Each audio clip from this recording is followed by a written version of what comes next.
Provide some tips for attaching files or attachments to tasks and projects and how to get visibility into those attachments. The first thing that you might attach a file to is a task.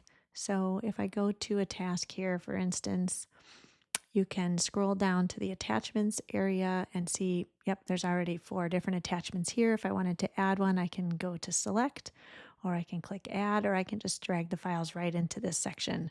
But from adding attachments, you can choose the different ways that you might like to attach anything to this particular task.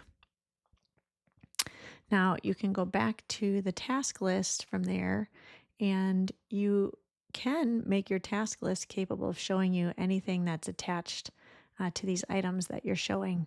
You can do that by adding another column. So I'm going to insert, and we want to put attachments here. And I'm going to insert that column. So now on my task list, maybe you want to move it closer to what you're looking at specifically. So let's just drag it over here.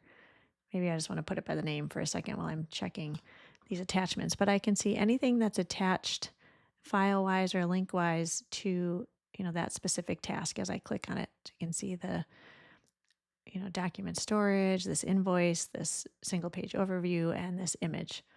So that's a quick access way to get to it. I'm going to remove that column. Another way to get to all of the items that are attached to a project is to go to the views again and click on documents. Now from there, you'll see the repositories that are connected to this project and all of the documents across all of the tasks and the project as a whole. And you can add documentation right here if you want it to be seen across anything that's going on in your project. So you can do it through the add button, dragging, or selecting again. And you can see it in a list if you'd prefer that over the thumbnail view. And that is how you can add add files to projects and tasks in Project Insight.